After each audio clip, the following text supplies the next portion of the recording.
Merci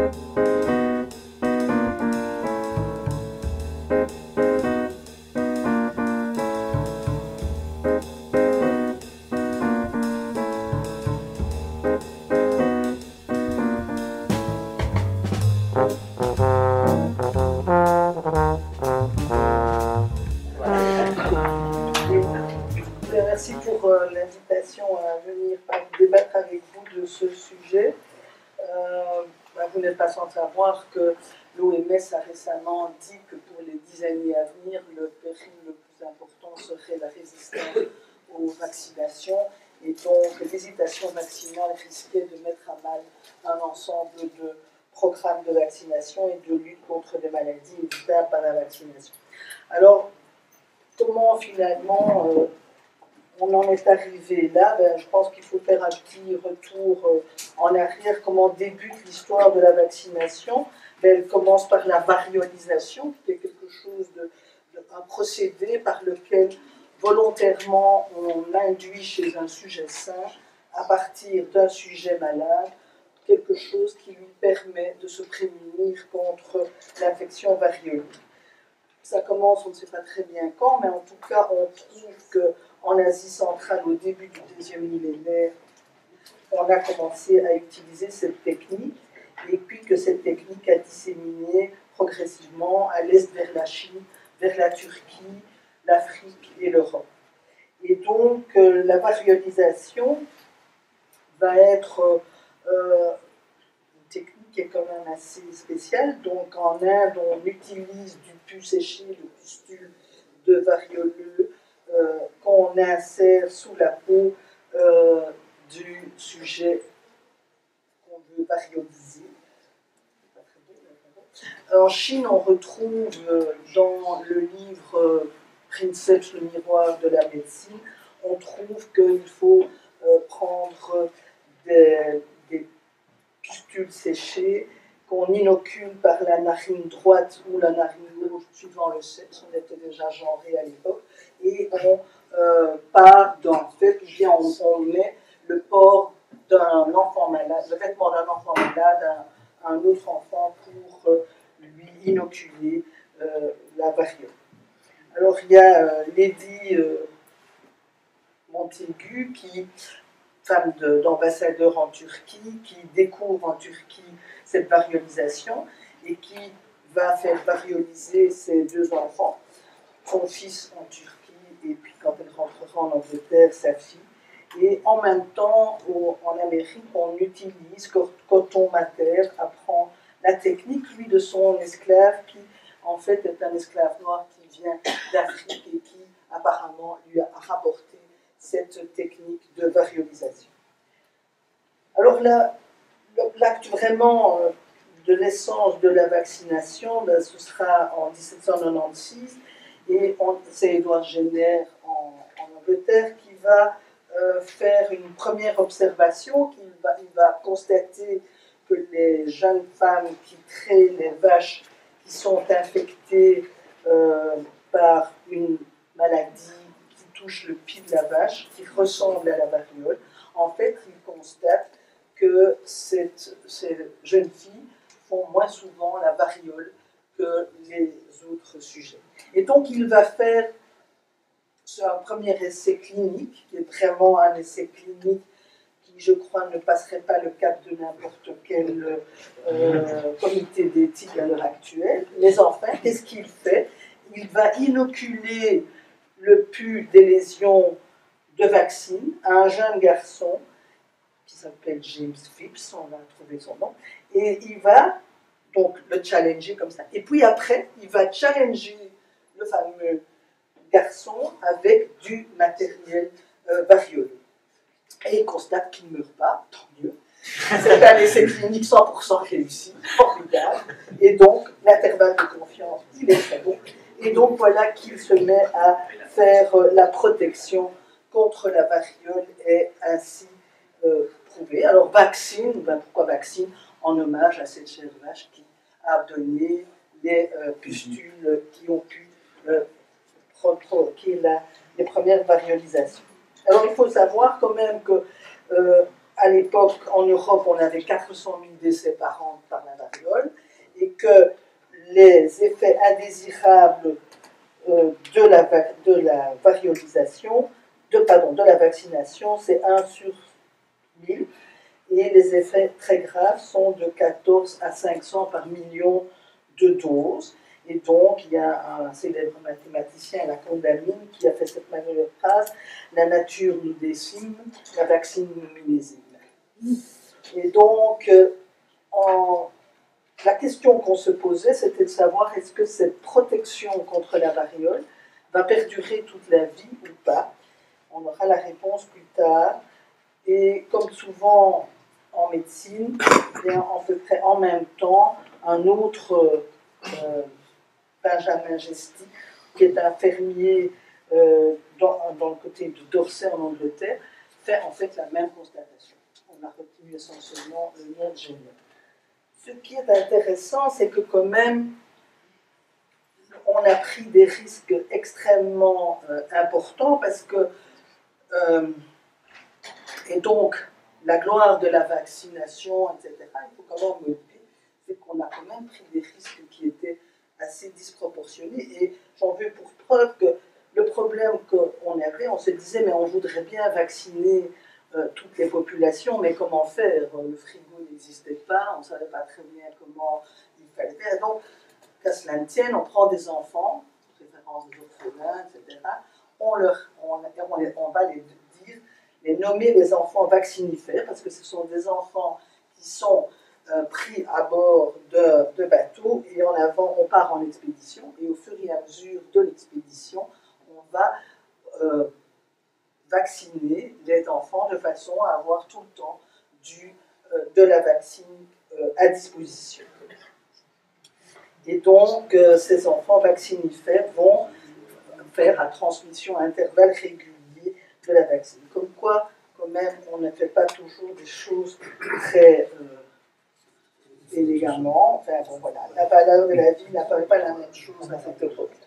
Et donc, la traque de la variole, puisque c'est la maladie, le cocorico des vaccinologistes, c'est la maladie qu'on a éradiquée, mais cette traque va quand même durer de 1796 jusqu'à 1979, et on va en fait assister à une généralisation avec une imposition de la vaccine à travers toute l'Europe. Et Napoléon, le tsar, le pacha d'Égypte vont également s'impliquer dans cette vaccine. S'impliquer, ça veut dire rendre les choses obligatoires. À Londres, on va faire des premiers essais, et de nouveau très éthiques, sur les condamnés. Question de ne pas prendre trop de risques. Et l'obligation vaccinale va être généralisée en 1853 en Angleterre, en 1902 en France et en 1940 en Belgique. Il fallait laisser le temps que la Belgique se crée. La population réagit, la population ne va pas rester complètement à mort par rapport à cette vaccination, et donc les premières contestations par rapport à cette technique vont se faire. Il va y avoir des émeutes à Leicester, et qui est le foyer de la Ligue anti-vaccinale, et on va évidemment, alors les autorités vont plus ou moins cacher ça, mais on va avoir évidemment énormément d'échecs et des aléas de la vaccination, parce que ce geste vaccinal n'est pas très standardisé, et donc on va éventuellement avoir des problèmes, et notamment la justice va commencer à être embarquée dans le jeu de la vaccination, parce que la responsabilité de l'État va être impliquée lors de la survenue des encéphalies post-vaccinales.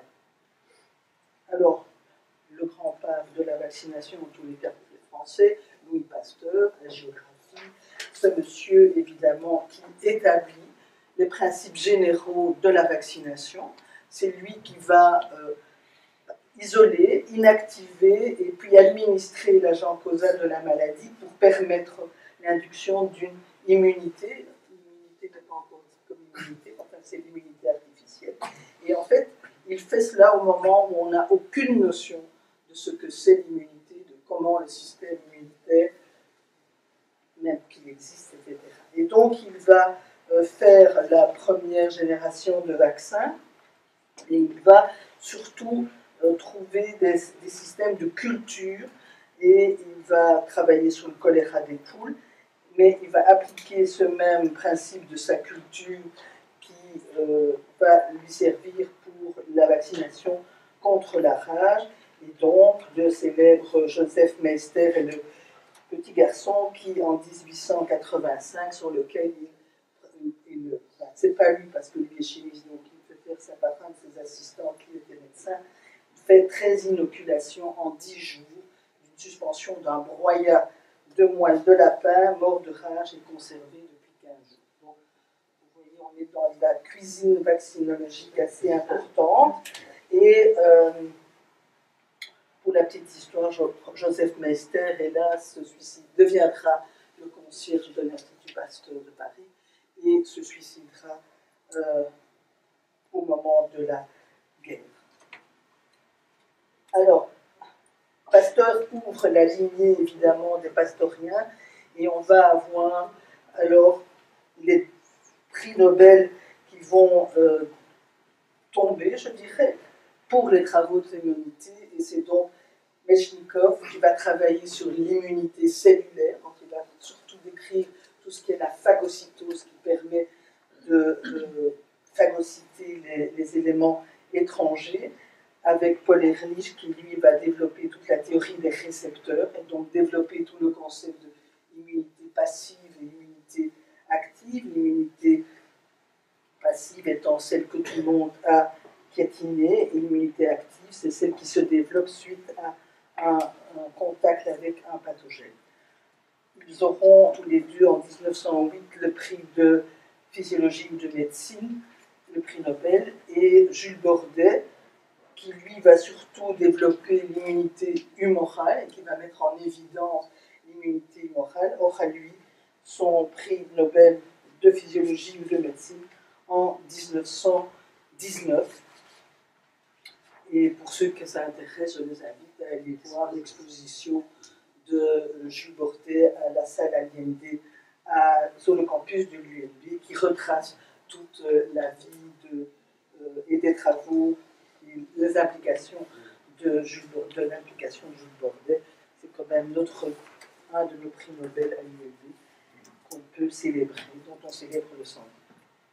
Alors, la marche des travaux sur la vaccinologie va évidemment s'accélérer très fort, surtout après la Deuxième Guerre mondiale, puisque là, on a déjà trouvé l'immunité cellulaire, l'immunité humorale, donc les anticorps, mais ce qui est difficile, et donc on est surtout sur des vaccins par rapport à des bactéries, ce qui est plus difficile, c'était les virus, parce que pour ça, il faut parvenir à faire des cultures cellulaires in vitro pour pouvoir cultiver ces virus. Et donc ça, ce sera surtout la 48-60 avec la mise au point des vaccins polio, qui est donc la deuxième maladie qu'on peut vraisemblablement éliminer. Puis je ne vais pas vous faire toute l'histoire parce que voilà la courbe d'évolution du nombre de vaccins mis au point depuis 1700 en smallpox, donc la variole et la rage. Et vous voyez qu'on est parti sur une exponentielle qui va se développer et que on a à l'heure actuelle à peu près une trentaine de vaccins qui sont dans le pipeline, qui vont arriver dans les 10-15 ans à venir et dont il faudra se poser la question, doit-on les utiliser, qui, pour qui, comment, etc. Et donc, par rapport à cette évolution, tant que les lois de l'immunologie n'étaient pas connues, je pense qu'il y a eu des débats assez importants entre les gens qui s'opposaient à la vaccination et les vaccinateurs, mais qui était, je dirais, un débat assez scientifique au sens où ils vont, on va dire, la thèse de la minotorisation, c'est pas facile à dire. Donc c'est évidemment, puisqu'on injecte le produit de la vache, on va envachiner les sujets, et donc il il y a cette célèbre gravure où vous voyez que les petites vaches poussent dans le nez, dans la bouche, sur le bras. Et donc, c'est ça, les cartoons de l'époque sont assez intéressants. Ce qu'on a aussi, c'est que, bon, je vous ai dit, on est dans cette époque aussi, moi je ne suis pas historienne, mais on est dans cette époque, et quand même, il y a énormément de conflits, de guerres, de perturbations, et donc, un des autres arguments qui viennent, c'est l'argument xénophobe et antinationaliste. Les Français vont dire, on ne va quand même pas utiliser ce truc des Anglais, quand même, ça ne va pas. Donc c'est une drogue anglaise, cette vaccination. Les Pays-Bas, durant la domination napoléonienne, vont dire c'est le vaccin, ça c'est un truc des Français, hein, on ne va pas prendre la vaccine des Français, c'est les Jacobins et les révolutionnaires, donc on ne va pas faire. Et ce qui est aussi extrêmement important, c'est que dans le même temps, si on pense à ce qui se passe au niveau colonisation, mais cette vaccination va être envoyée vers les colonies, et donc dans les pays, dans les colonies, eh bien, il va y avoir des rébellions qui sont quand même importantes parce qu'on a l'impression que le bon blanc vient apporter et oblige la population autochtone à se vacciner, ce qui provoque certaines émeutes. Alors, l'autre chose qui apparaît, je vous l'ai dit, mais ça c'est très vite, on voit que des gens qui ont été vaccinés, qui n'ont pas fait la variole, semblent pouvoir faire la variole plus tard. Et donc, cette notion de pérennité de la protection vaccinale n'existe pas. Et donc, ça pose un problème, parce que du coup, on se dit, mais est-ce qu'il faut répéter la vaccination, à quel rythme? Et donc, se développe ce problème. L'autre aussi, la chose qu'on a vue, je vous ai dit, on prend des pustules chez des enfants et on les transfère, voilà. Il y a fatalement ce qui s'est passé, des problèmes de contamination, et notamment contamination par la syphilis. Et donc, on inoculait la vaccine, mais on inoculait la syphilis aussi. Et donc, on a eu des épidémies de syphilis liées en fait à la pratique vaccinale. Et ça, évidemment, on avait tendance à le cacher. Le développement, c'est à même époque aussi qu'on a eu le développement de l'homéopathie, l'hydrothérapie, etc. Et donc, en fait, ces deux systèmes de pensée ont collaboré. Enfin, pas collaboré, mais ont coexisté. Alors, la révolution bactériologique va amener à deux théories qui vont s'affronter. C'est d'une part la théorie dite panspermiste, où les microbes sont présents partout dans l'atmosphère. Ça renforce toute l'idée de l'hygiénisme, et donc ça c'est un premier versant. Et l'autre versant, c'est l'idée du germe spécifique. Ça c'est vraiment l'idée pastorienne. Et donc, c'est clair, une maladie, un micro-organisme. Et donc, c'est cette théorie du germe qui va, en gros, pendant tout un temps, se développer et être à la pointe de la vaccinologie.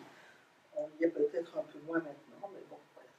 Ce qui est aussi très intéressant, c'est quand on regarde le vocabulaire de la vaccinologie, on va parler dans un terme de métaphore guerrière pour le système du complexe de l'immunité. Et donc, on est vraiment dans ce contexte où on va parler d'épidémie, on va parler de la bataille, de la lutte contre les grands fléaux. Et donc, c'est vraiment tout un vocabulaire guerrier qui va être utilisé et qu'on va même utiliser dans le contexte du développement de l'immunologie. Alors, et donc on est ici maintenant à se poser, plusieurs d'entre nous se posant la question d'ailleurs de se dire est-ce qu'on va continuer à utiliser un vocabulaire aussi guerrier ou bien est-ce qu'on devrait, vu l'évolution des connaissances de l'immunologie, avec la différence entre le soi et le non-soi, mais aussi tout à coup apparaît quand même avec l'épigénétique ces notions de terrain qu'on avait un peu considéré que la notion de terrain c'était plutôt les homéopathes et autres qui donnent ça. La notion de terrain reprend un peu de vigueur dans la vaccinologie. Et donc, est-ce qu'il ne faudrait pas plutôt parler de façon un peu plus diplomatique par rapport avec aussi toute la découverte de finalement tous les germes ne sont pas aussi dangereux comme on veut bien le dire.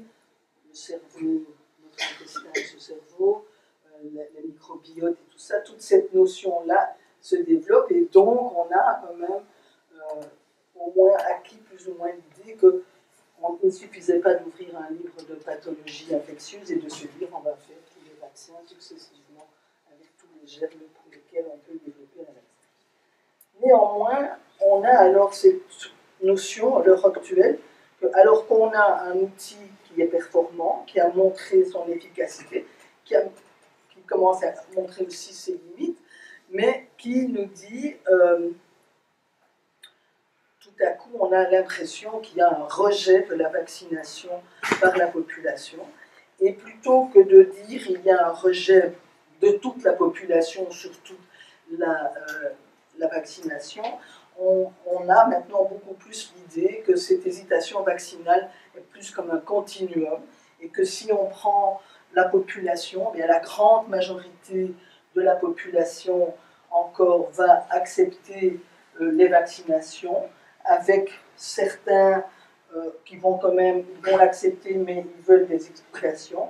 Et puis alors, il y a toutes les gens qui vont dire oui, je veux bien vacciner, mais pas tout de suite, on commence peut-être trop tôt, il faut peut-être voir où je vais faire un peu une vaccination à la carte, pour alors arriver à ceux qui refusent complètement la vaccination, qui sont finalement à l'heure actuelle, les purs et durs anti-vaccins sont peut-être 5 à 7% à l'heure actuelle.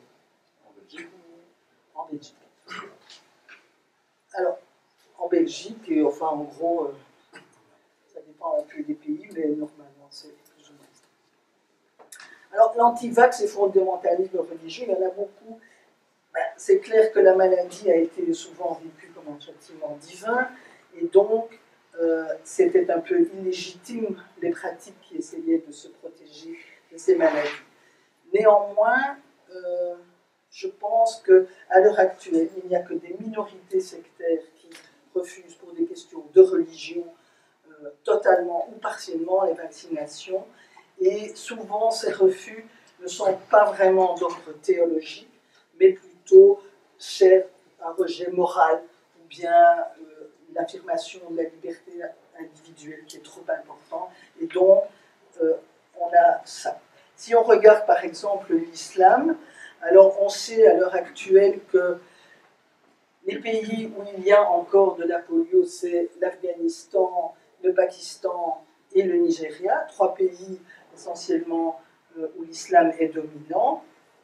Et en fait, il faut aussi se poser la question de est-ce que c'est vraiment parce qu'ils sont dans la religion de l'islam qu'ils refusent. Quand on regarde les grands mouvements wahhabites et chiites, en fait, l'Arabie saoudite demande à tous les gens qui font le Hajj d'être vaccinés, donc sont pro-vaccinateurs. Les chiites, et notamment en Iran, le programme vaccination est un des programmes phares de la République islamique d'Iran. Mais ce qu'il faut quand même dire, et je pense que c'est important que nous sachions pourquoi alors il y a quand même des hostilités, c'est qu'il faut savoir que quand les Américains traquaient Ben Laden, qu'est-ce qu'ils ont fait? Et c'est un peu éthiquement très condamnable parce qu'ils ont détruit une bonne partie des programmes de vaccination. Qu'est-ce qu'ils ont fait? Ils se sont dit, ils avaient suspecté qu'il était dans une certaine région, ils ont organisé, donc ils ont infiltré des agents de la CIA pour organiser un programme de vaccination dans cette région, afin de parvenir à prendre l'ADN de certains des enfants suspectés Ben Laden devait se trouver. La sœur de Ben Laden étant morte aux États-Unis, ils avaient son ADN, et donc ils ont comme ça pu matcher le fait que Ben Laden se trouvait là où ils suspectaient qu'il était. Mais donc, ayant utilisé les campagnes de vaccination pour démasquer la cache de Ben Laden, ils ont en fait provoqué la mort d'un certain nombre de vaccinateurs, d'équipes de vaccination qui vaccinaient dans les montagnes et qui se sont fait, purement et simplement, abattre parce qu'ils vaccinaient contre la polio. Donc je pense qu'il faut, quand on se dit les anti-vaccinations, il faut voir un peu aussi pourquoi. Du côté de l'hindouisme et du bouddhisme, c'est la grande indifférence. Il n'y a pas vraiment de réaction contre la vaccination.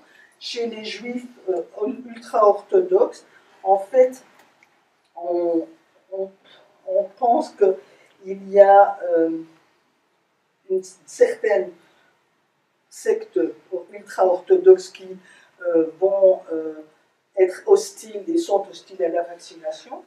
On a parlé des juifs orthodoxes de New York où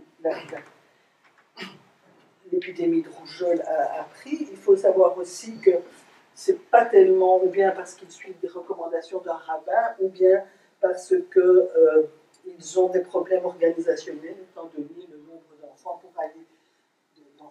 ont par famille pour aller se faire vacciner.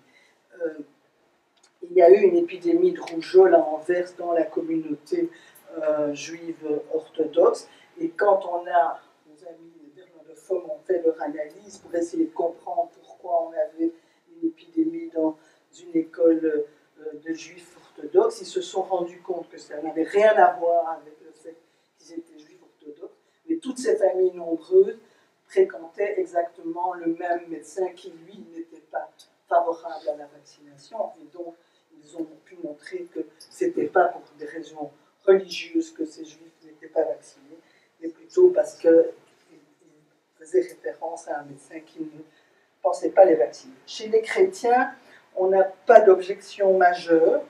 Il y a seulement certaines sectes minoritaires comme les Amish qui refusent la modernité, et c'est plus le refus de la modernité que la théologie. Il y a aux Pays-Bas la Bible Belt, qui est donc aussi des sectes religieuses qui refusaient la vaccination, et c'est dans ces communautés qu'en 1992, la dernière épidémie de polio a eu lieu aux Pays-Bas, en 1992, alors que nous n'avons plus de polio depuis 1970. Chez les catholiques, il n'y a en fait pas vraiment un rejet de la vaccination, mais on a deux phénomènes qui se sont passés. D'une part, en Inde, on a essayé, des chercheurs ont voulu mettre au point un vaccin contraceptif contre le bêta-HCG, de façon à empêcher la fécondation. Et en fait, ils ont, pour des raisons techniques, puisque c'est une protéine, il fallait lier ça à une anatoxine tétanique qui sert de vecteur pour pouvoir faire le vaccin. Et il y a eu un clash entre le fait qu'on utilisait l'anatoxine tétanique pour faire le vaccin, pour mettre au point ce vaccin contraceptif, avec la vaccination antitétanique. Et donc on a assisté dans cette communauté à un recul important de la vaccination antitétanique. On a dit la vaccination antitétanique rend stérile. L'autre point, c'est dans une, je ne sais plus comment on appelle ça, chez les papes, enfin Benoît V, Benoît je ne sais plus combien.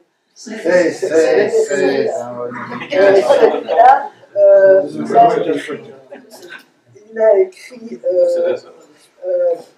qu'ils étaient quand même embêtés parce que le vaccin de la rubéole, par exemple, est un vaccin qu'on fait pousser sur des cellules qui proviennent des cellules diploïdes qui proviennent de fœtus, d'un fœtus qui a été avorté parce que la mère avait été contaminée par la rubéole.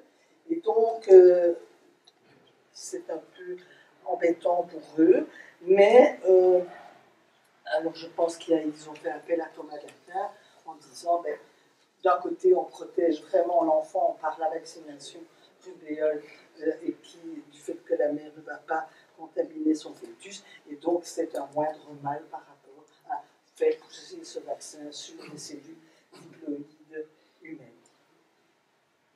Donc voilà pour les religions. Donc c'est pas vraiment, je pense, c'est pas là qu'on va trouver le gros des anti-vaccins. Par contre, on va trouver des anti-vaccins chez ceux qui sont plutôt qui considèrent que le vaccin est franchement anti-nature. Et donc c'est tout ce mouvement dont on a déjà parlé, qui est la nature est sacralisée et bienfaisante, et par conséquent les germes viennent au second plan par rapport au terrain biologique. Et donc c'est tout le développement des médecines néo-hippocratiques, la médecine naturelle. Il faut avoir une vision holistique de la personne, et que donc il y a un rôle principal de son énergie vitale. Si on mange bien, si on mange bio, si on fait du sport, si on va avoir un terrain sur lequel la maladie n'aura pas de prise, et donc on sera protégé. Ce qui est encore plus grave aussi, c'est que certaines pathologies, notamment la rougeole, n'est pas perçue comme une maladie grave, puisque c'est une maladie infantile qui sert de rite de passage, comme si cela permettait de stimuler et de faire en sorte que le système immunitaire va être plus adapté. Et donc ça, c'est toutes les écoles steinaires et anthroposophiques qui sont... Alors, elles ne sont pas ouvertement anti-vaccination, mais enfin, quand même, quand on creuse un peu, on voit bien que ce sont dans ces écoles-là qu'on retrouve un maximum de gens qui ne sont pas vaccinés. Alors, l'immunité, oui, ce qui est aussi dit, c'est que l'immunité qui est induite par les microbes, donc l'immunité dite naturelle, va être préférée à celle qui est induite par les vaccins qui sont considérés comme artificiels. Et cet argument-là est évidemment faux, parce que par exemple, dans le cas du tétanos, le vaccin est beaucoup plus efficace que si vous avez été contaminé par le tétanos, parce que l'anatoxine va provoquer des anticorps bien plus efficaces que contre la maladie. La maladie naturelle ne va pas donner d'immunité contrairement au vaccin. Par contre, c'est assez vrai pour la rougeole, puisque la rougeole, quand on fait la maladie sur la rougeole, on a en fait une immunité qui de fait est pérenne et de fait est sans doute plus robuste que l'immunité produite par la vaccination. Néanmoins, dans la rougeole, on a quand même un cas de décès par 3000 cas de rougeole, alors qu'il n'y a eu aucun cas de décès lié à l'utilisation de la rougeole. Et donc cet argument de bonne immunité naturelle pour la rougeole n'est pas...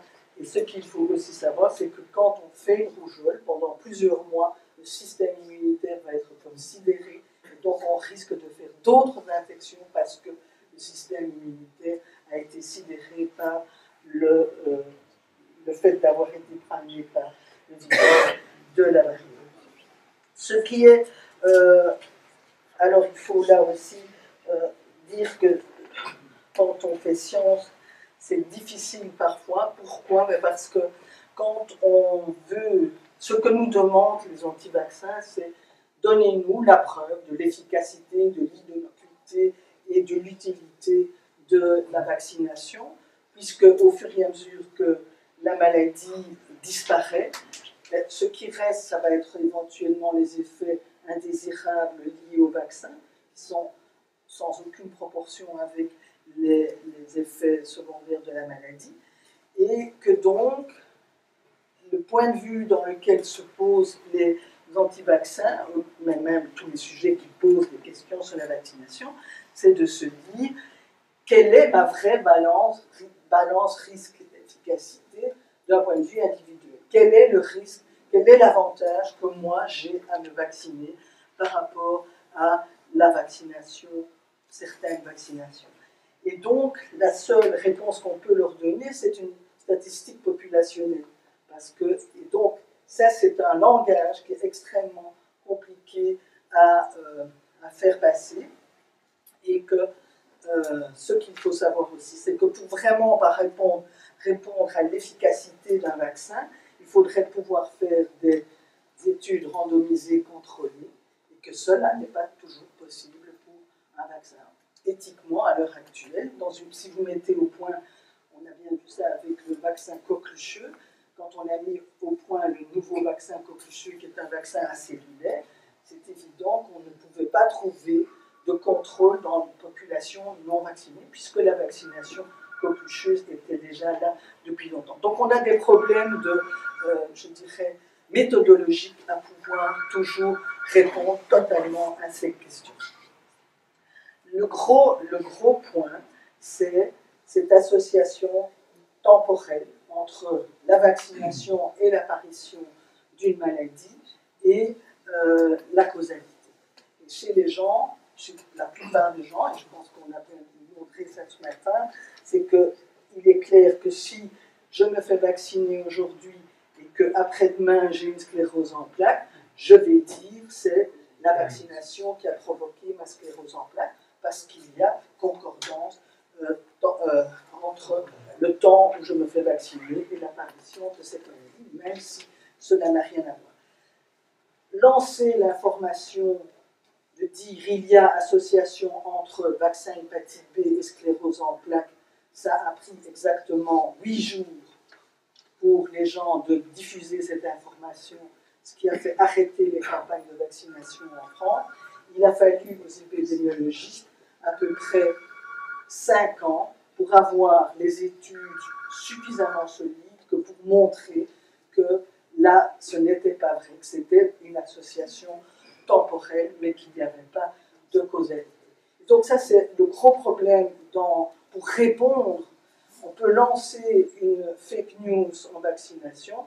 Le temps de répondre, et pour répondre solidement, eh bien, on n'est pas du tout dans le même délai. Moi, demain, je peux vous envoyer 20 fake news sur la vaccination, et mes collègues chercheurs vont mettre 5 à 10 ans avant de pouvoir démentir tout ce que j'ai dit. Donc là, on est vraiment dans un problème qui est très important. Par exemple, pour le dernier vaccin qui est utilisé et qui est recommandé maintenant chez les garçons et chez les filles, qui est la vaccination contre le papillomavirus, eh bien, très vite après le début de la vaccination, il est apparu qu'il y aurait association entre la vaccination HPV et l'apparition de maladies auto-immunes.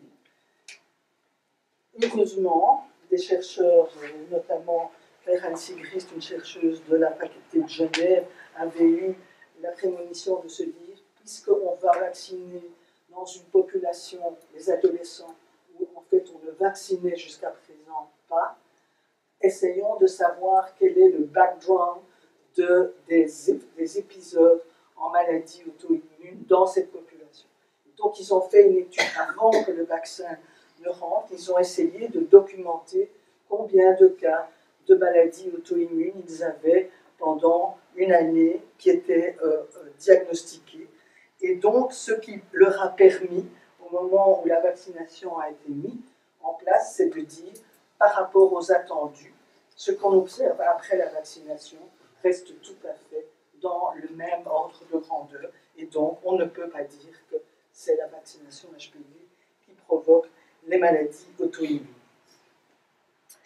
Alors, l'autre gros point, ce sont les effets indésirables, parce que puisque la maladie n'existe plus, puisque plus personne, il n'y a aucun de mes confrères qui sait faire un diagnostic de rougeole. Maintenant, il commence à nouveau pouvoir le faire parce qu'il y en a de nouveau.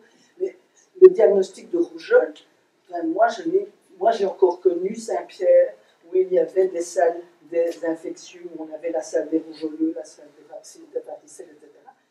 à l'heure actuelle, ceux qui sortent de médecine n'ont pas vu un seul cas de rougeole. Donc le diagnostic différentiel est très compliqué à faire. Et donc, en plus, pour la population, cette maladie n'existe plus, on ne la voit plus. Et donc, le point de l'importance des effets secondaires, réels ou imaginaires, est de plus en plus important. Et donc, on va s'attaquer aux adjuvants. Alors, l'adjuvant le plus décrié pour le moment, c'est l'aluminium.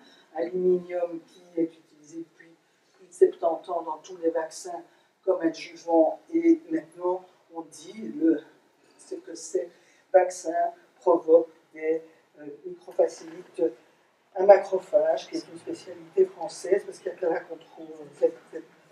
C'est un professeur, Gérardi, qui a vraiment travaillé là-dessus et qui dit que ça provoque la microfacilite. Et donc, ce qui est important, ça c'est un peu un schéma théorique, mais qui s'est avéré vrai, quand on a une maladie contre laquelle on va commencer, voilà l'incidence de la maladie. Si je commence à vacciner, au fur et à mesure que ma couverture vaccinale augmente, je vais commencer à voir l'incidence de ma maladie diminuer. Si à un moment donné, je perds ma confiance, j'arrête la vaccination, je diminue ma couverture vaccinale, ben, il ne faudra pas longtemps pour que mon incidence de maladie va augmenter. Et alors, du coup, ben, les gens vont paniquer, hop, on va reprendre la vaccination et on va reprendre et on va revoir la maladie diminuer. Ce qui est, évidemment, ça c'est un très beau schéma, dans la vérité, ça ne va pas être aussi bien tracé, ça va un peu faire des choses un peu bizarres, donc voilà. Mais ce qui est important à retenir, c'est que quand vous êtes ici, et ça a été le cas pour la variole c'était quand même un vaccin qui n'était quand même pas tout à fait tranquille. Hein. Je veux dire, on avait quand même des effets secondaires avec cette vaccination, mais la maladie était tellement grave que la balance risque-bénéfice était totalement en faveur de la vaccination. Mais à partir du moment où on n'a plus eu de cas de variole dans notre pays et que la vaccination variole était obligatoire, mais c'est évident que proportionnellement, parce que ça ici en jaune, c'est votre ligne des effets secondaires indésirables, votre balance et vos effets indésirables deviennent à la limite plus visibles et plus importants que la maladie. Et donc là, je pense qu'il faut pouvoir prendre la décision de dire qu'on arrête la vaccination, ce qu'on a pu faire puisque c'est la seule maladie qui est complètement éliminée. La prochaine, éradiquée celle-là, la prochaine maladie, ce sera sans doute la polio. Oui, peut-être la rougeole, mais là, je crois qu'on va encore devoir travailler beaucoup parce que c'est une maladie bien plus contagieuse que la rougeole, bien plus contagieuse que la polio. Et donc, ce qui est important aussi, c'est, quand je disais faire de la pseudoscience, c'est que les anti-vaccinations vont utiliser les données de la science pour venir vous challenger. Et ça, c'est par exemple la mortalité infantile en 2014 dans différents pays. Vous voyez que les États-Unis ont une mortalité infantile supérieure à la Belgique qui est à 3,4, là on est à 5,8. Et donc, quand un anti-vaccin voit ce graphique, il dit là, les États-Unis sont le pays où il y a le plus d'obligations vaccinales puisque vous ne pouvez pas rentrer à l'école si vous n'êtes pas vacciné. Comment se fait-il que dans ce pays, qui est le plus vaccinateur, on a le plus grand taux de mortalité infantile? Alors on peut évidemment très vite y jouer, ça, mais c'est ça qu'ils vont mettre sur leur site. Évidemment, les sites des anti-vaccins, ils vont vous dire, voilà, aux États-Unis, on meurt beaucoup plus depuis qu'on vaccine que dans les autres pays. Donc ça, c'est... Alors, il y a parfois des confrères qui ne sont pas d'une grande utilité, et donc là, on verse alors dans tout le versant du complotisme, de la fraude scientifique, etc. Et donc, il y a, dans les années 90, il y a M. Wakefield, qui a publié un article sur association, vaccination, rougeole, rubéole, oreillon et autisme. Et donc vous savez, vous ne savez pas, mais on a au moment, soi-disant, enfin pas soi-disant, il y a une augmentation du nombre d'enfants présentant des syndromes autistiques. Et donc il publie une étude sur 12 enfants qui présentent une entérocolite chronique et il met cela en relation avec la vaccination rougeole, rubéole, oreillon. Ce papier est publié en 1998 et il va être retiré. Vous voyez qu'il a fallu un certain temps. Il est retiré en 2010. Donc il est publié pas n'importe où. Pour ceux qui connaissent un peu la médecine, dans le Lancet. C'est quand même pas la petite bière d'aller publier dans le Lancet. Donc il a réussi à faire publier son papier dans le Lancet. En plus, on a pu démontrer qu'il a fait des faux, que c'était faux, que ces données n'étaient pas correctes. Et donc il a fallu à peu près une bonne dizaine d'années pour que ce papier soit retiré des collections du Lancet. Et quand je vous disais qu'il a fallu du temps, mais parce qu'entre-temps, eh bien, il y a eu des revues systématiques, et donc en 2012, il y a une Cochrane qui a montré qu'on n'a pas d'association entre autisme, diabète, leucémie, maladie de Crohn et vaccin rougeole, rubéole, oreillon, qui, ces études alors, pour à peu près 14 millions d'enfants, donc on est sur un nombre qui semble quand même suffisant pour pouvoir éventuellement montrer s'il y a quelque chose ou pas. Et, mais vous voyez que le délai entre 1998 et 2012. Qu'à cela ne tienne, un petit malin en 2014 remet le couvert et lui il dit attention, j'ai pris les données du CDC, je les analyse et je montre que en fait il y a une augmentation de l'autisme chez les enfants africains noirs américains, et en fonction du temps où ils ont reçu la vaccination rougeole, rubéole, oreillon. Donc, il utilise les données du CDC Atlanta, qui est quand même un peu la mecque de la vaccination, et alors, ce publie ça en open access.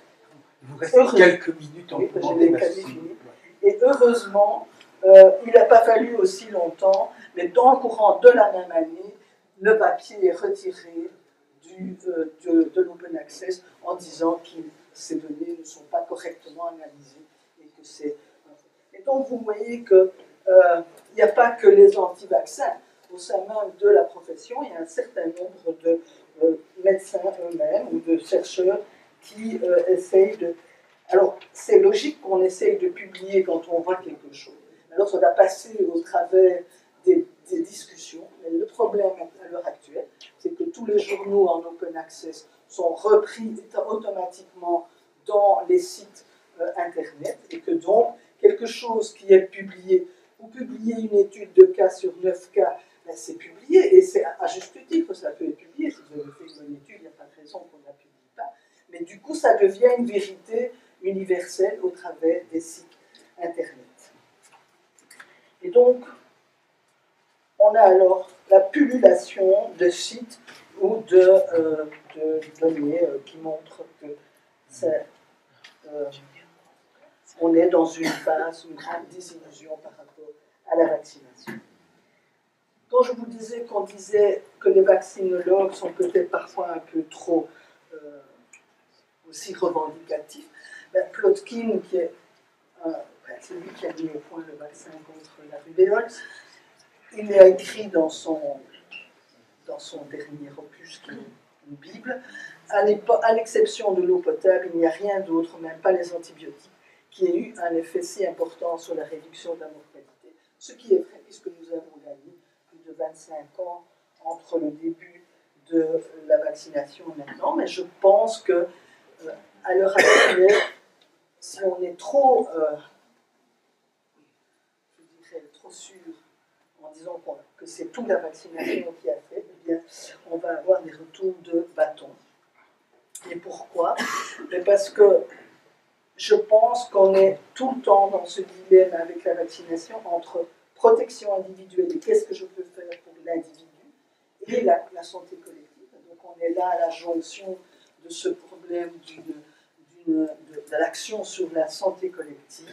Et donc, je pense, et de plus en plus, on doit se poser les questions très clairement. Quels sont les vaccins qu'on va mettre en production en fonction de la gravité de la maladie, de son épidémiologie? Est-ce qu'il existe ou pas un traitement? Ebola, ben, c'est clair que le vaccin, on a tout fait pour avoir un vaccin puisque ça semblait extrêmement important de l'avoir. Par contre, il y en a qu'on voudrait bien avoir et qu'on n'a toujours pas. Et on a aussi tout le problème actuel de se dire comment est-ce que dans une démocratie sanitaire s'intègre la vaccination dans l'ensemble des possibilités d'évitement de certaines maladies. Et donc voilà, je pense que je n'ai pas développé parce que ce serait trop long. Oui, malheureusement. Tout le problème sur le complotisme dans la vaccination, le problème de la réticence. Il y a quelqu'un qui a montré que les médecins eux-mêmes ont une certaine réticence et que donc il y a parfois une difficulté à faire passer le message, alors que je pense qu'on va devoir réfléchir sur le long terme. Voilà. Voilà, merci.